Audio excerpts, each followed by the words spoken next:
Ihdaru minal ghaibati. Jangan suka ngerasain orang. Jangan suka menjelek-jelekan orang. Fa inna ta'kulul hasanati. Itu semuanya akan melumatkan kebaikan-kebaikanmu, akan menghanguskan kebaikan-kebaikanmu. Kama ta'kulun narul hataba, seperti api yang membakar kayu. Habis jadi abu semuanya itu. Berbuat baik banyak, tapi mencaci maki orang banyak. Minus atau plus?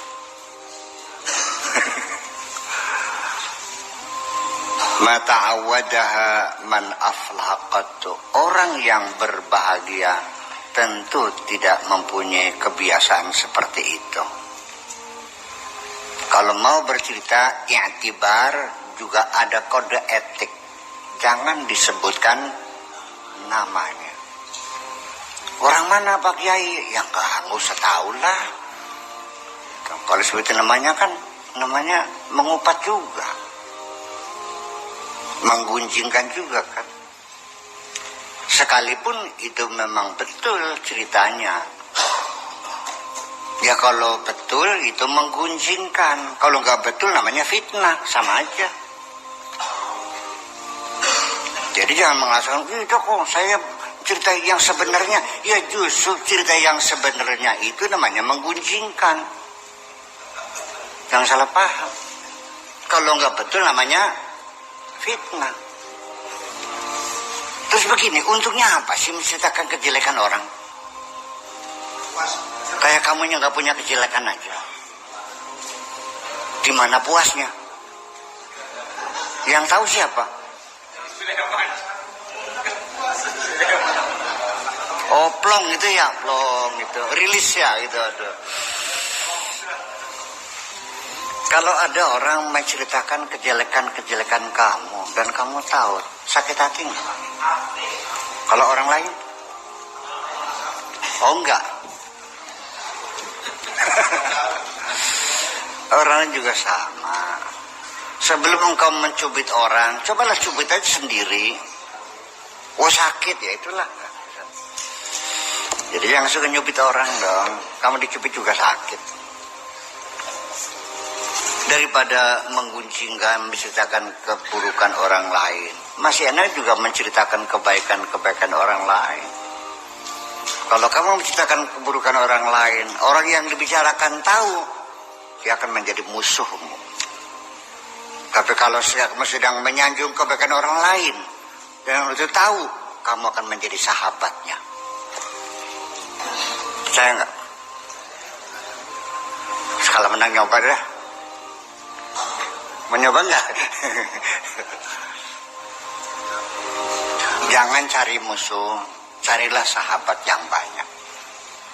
Musuh nggak usah dicari, cari teman. Karena teman itu bagi saya adalah aset kok. Dan itu akan dipertanyakan. Di hadapan Allah ditanya, berapa teman kamu? Ngan hiji. Gagal loh. Hanya istrinya saja, itu pun berselingkuh juga. Berapa teman kamu? 10 juta. Wah, bukan main. Iya, jangan cari musuh lah, nggak usah. Nggak usah usil ya. Ya memang resiko sih. Mungkin alasannya kita ingin meluruskan orang, ingin membenarkan, artinya mengajak orang ke jalan yang enggak. Itu kan bahasa setan pakai begitu juga. Buktinya setelah menegur akhirnya bermusuhan kok. Apa kata dianya? Jangan coba-coba menggurui saya. Bayangkan. Maka kalau Anda punya niatan baik, cobalah disampaikan dengan cara yang baik. Mau menegur orang tuh bilang punten dulu. Boleh enggak saya usul gitu? Boleh. Tapi jangan tersinggung ya, enggak. Punten ya mah punten. Ini juga kalau Bapak berkenan, ya silakan. Ya, tapi juga ini sekedar pendapat pribadi, Pak. Ini punten. Iya, sok bilang apa? Begitu ceplok mencilak matanya aja marah. Saya kan bukan katanya, pengalaman saya seperti itu. Jadi kalau bukan karena menuruti perintah Allah, rugi saya negur-negur orang nih. Bener. Ya resikonya kita tanggung lah. Saya negur imam masjid baca Fatihahnya yang salah. Iya, bacanya jangan Ar-Rahmanir-Rahim Maliki, itu kok apa itu namanya? Kalau wasal ya Ar-Rahmanir-Rahim Malik kan gitu. Ya karena bodoh, ya karena nasta'inu, ya nasta'ini. Nggak ada film untuk air majrurnya. Apa bilangnya? Berapa tahun kamu mondoknya? Jangan lupa, permisi punten. Lihat sorot matanya dulu. Ini orang layak ditegur atau dibiarin? Kalau matanya agak kemerah-merahan, gak usah ditegur dah.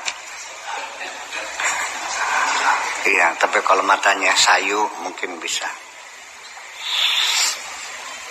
Ini harus banyak belajar juga membaca sorot mata orang. Iya kan? Sebab orang kalau jiwanya sombong itu pantang ditegur, tersinggung. Jadi kalau ada orang menegur itu dianggapnya orang itu merendahkan dirinya. Makanya Allah tidak salah mengatakan bahwa salah satu metode untuk mencapai satu kebenaran yaitu kita harus siap mengkritik dan siap dikritik. Itu adalah namanya tawasau bil haqqi wa tawasau bis sabr. Karena kita juga bisanya baik karena ada yang menegur. Kita memperbaiki kesalahan karena ada orang yang menegur. Tanpa ada orang menegur kita tidak tahu kesalahan kita kok. Jadi kalau ada orang menegur terima kasih marah. Benar, benar nih. Tapi kalau Anda berjiwa sombong akan marah. Percayalah. Nun. Ya mungkin kalau yang menegurnya orangnya sudah sepuh barangkali ya, sudah umur 90 tahun. Orangnya gelar profesor, doktornya 7 doktor ya, doktor fisika, doktor kimia, doktor biologi, mungkin ya dia nerima. Tapi kalau selevel kamu pasti marah juga. Berarti tawaduk dia itu menghormati orang yang menegurnya itu adalah bukan tawaduk asli. Nah, cerdas juga kamu nih. Ya itulah semua. Itulah. Wa man arafa biha qallat hurmatuhu 'indan nas. Kalau orang itu ketahuan mengguncingkan orang lain, jatuh harga dirinya di mata orang lain. Qallat hurmatuhu 'indan nas. Betul enggak?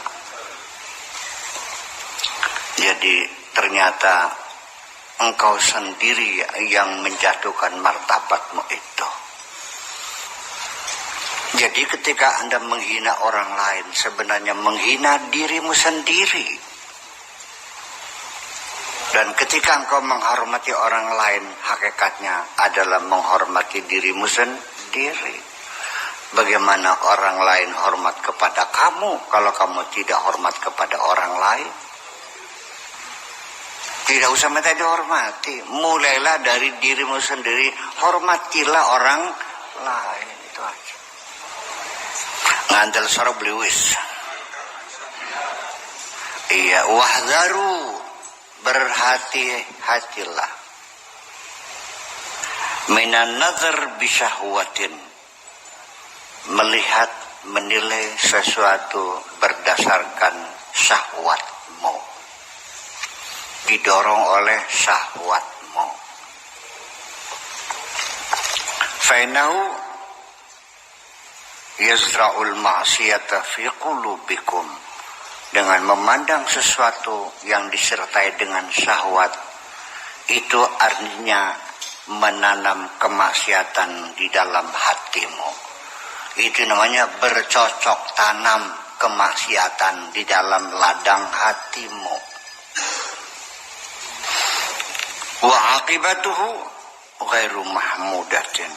Akibatnya pasti akan tidak baik, tidak terpuji. Fid dunya wal akhirah, baik di dunia maupun di akhirat.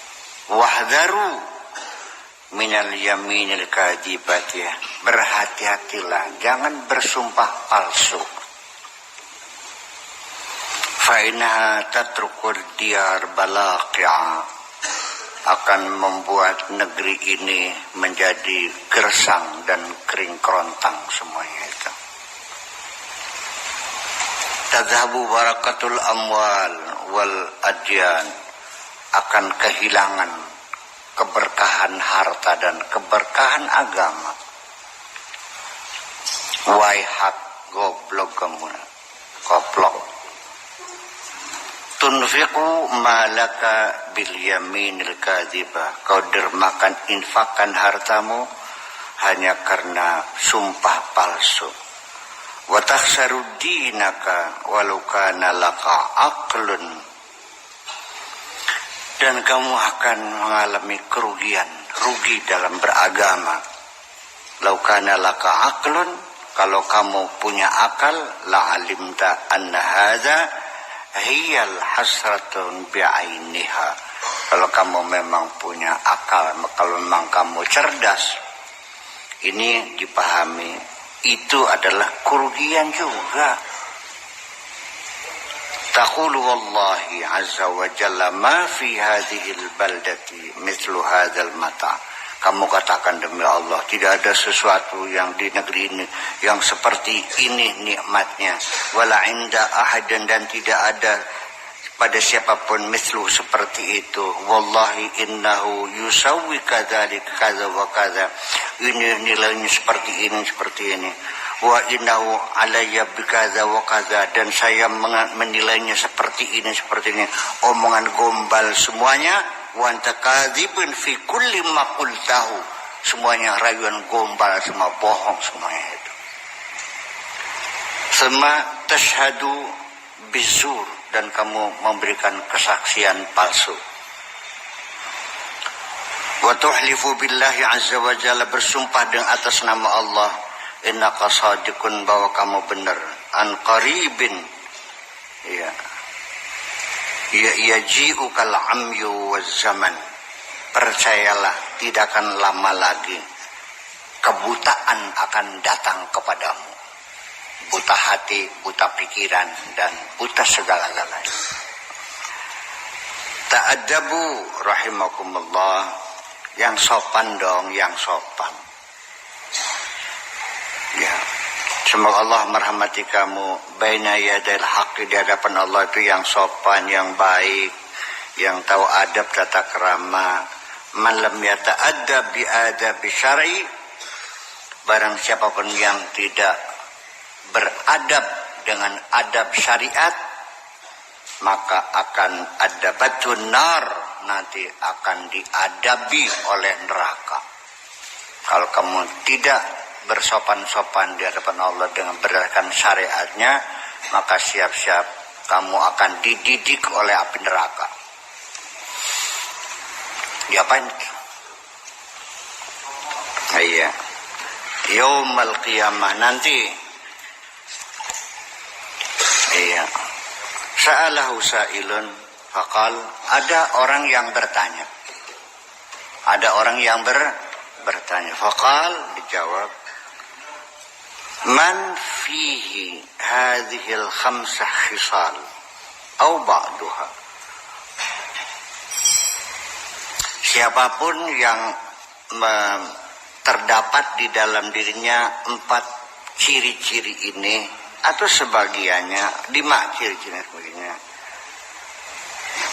tahkumu bibutlanis saumihi wa wudu'ihi, ini dinyatakan batal puasanya dan batal wudunya. Faqal, apa ya begitu? Qal saumuhu wa wuduhu la yabtulu, secara syariat ya puasanya wudunya nggak batal. Walakin hadza jaa ala sabilil wa'd wa tahdzir wa takhwif. Tapi wa takhwif wa takhawuf. Tapi ini semuanya adalah hanya sebagai nasihat saja, memperingatkan dan sekedar menakut-nakuti saja. Kalau kita hanya syariat, saya mau nanya, uang hasil mencuri, beli sate, satenya dimakan, haram tidak makan sate? Ya tidak. Yang haram apanya? Curi. Uang ada mencuri, beli sate babi, haram nggak makan sate babi? Dari sumber yang jadi baik mana? Tidak ada yang lebih baik, semuanya jelek. Ya, karena bagaimanapun juga dari sumber yang haram, sekalipun yang dimakan sate kambing, ya tetap Anda menanggung dosa mencuri itu. Jadi kalau satenya halal enggak? Halal satenya. Yang haram apanya? Wa kana makaluhu haramun wa mashrabu haramun wa malbasuhu haramun wa maskanu haramun fa anna yustajabu lahu. Makanannya haram, minumannya haram, pakaiannya haram, rumahnya haram, bagaimana bisa dikabul? Jangan mimpi. Ya kan begitu. Iya kan? Wes paham? Ya gulam la'alla qadan ya'ti wa anta mafqud. Bisa jadi besok akan terjadi kamu tiada. Bisa jadi besok kamu tidak ada. Min dhahril ardi, di atas bumi ini. Mungkin saja besok kamu udah nggak ada di bumi ini, hilang, dan pangkatnya jenate, almarhum dan almarhumlah. Ya kalau orang biasa almarhum, kalau kesepuhan yang kita hormati almarhumlah. Ya kan begitu. Dalam bahasa Jawanya ada lebih bagus, jenate. Jadi kalau almarhum itu artinya jabatan sekaligus doa, semoga mendapat rahmat Allah. Kalau al-maghfurlah jabatan juga sekaligus doa, memintakan ampunan kepada Allah. Kalau jenate juga sama bahasa Arab, jannatuhu. Apa jannatuh tuh? Jenate itu sekaligus menyebutkan pangkat seseorang yang mati, sekaligus mendoakan mudah-mudahan sudah di dalam sorga. Jadi yang hebat mana? Jenate. Nah, orang Jawa menang dah. Di Sunda jenate juga. Jenatnya, jenatna gitunya. Mudah-mudahan sudah ada di dalam sorga. Itu. Aula alla hadza yakunu sa'atan ukhra. Atau juga hal ini bisa terjadi pada waktu yang lain. Bukan besok, mungkin besok lusanya lagi apa saja. Ish hadzal ghaflah. Lalu ngapain kamu tetap lalai seperti itu? Kan mungkin besok kamu mati kan? Ya lalu kenapa terus lalai terus begini? Nggak ada sadar-sadarnya. Yang lucu lebek nih, habis mandiin mayit. Selesai nggak pulang ke rumah istrinya, enggak, mampir dulu ke rumah janda. Istrinya kan telepon, Kang, sudah selesai belum mandiin mayitnya? Oh ada satu lagi yang dimandiin. Punten pala be guyon ini guru wajok kok. Lebih kita baik-baik kok.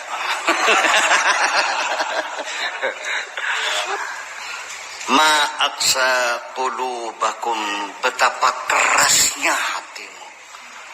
Seperti batu ini, kenapa? Kok hatimu sekeras itu? Ma aksa qulubakum, ini sigah li ta'ajjub itu ma'af'ala. Ma ahsana Zaidan, betapa cakepnya Zaid. Atau ahsin bi Zaidin, cakep banget sih itu. Iya, itu afala. Bi af'alan tiqba'da ma ta'ajjuba auji bi af'il bihi. Apa dia alfiah kok? Bi af'alan tiqba'da ma ta'ajjuba auji bi af'il bihi. Ma'afala atau bi af'il bihi. Apa dia alfiah? Paling wis. Iya, dulu mah harus hafal dulu mah. Ya nggak paham juga lumayan udah hafal sih. Kalau nggak paham nggak hafal, ya udah. Ma'aksa qulubakum suhurun antum, dasar batu kamu nih semuanya. Keras banget sih hatimu. Memang batu kamu nih. Aqulu lakum wa ghairi yaqulu lakum. Aku berkata kepada kamu dan selain aku juga berkata kepada kamu. Wa antum ala halatin wahidah, tetapi kamu tetap saja seperti itu keadaannya. Al-Qur'anu yutla alaikum. Quran dibaca sama kamu nih. Wa akhbarur rasul wasiratul awalin tuqra alaikum. Berita-berita tentang kanjeng Nabi dan perjalanan hidup orang-orang terdahulu kamu baca juga. Wa antum la ta'tabiruna, tapi tidak pernah ada pelajaran yang bisa kamu ambil. Enggak pernah mengambil i'tibar semuanya itu, lewat semuanya itu.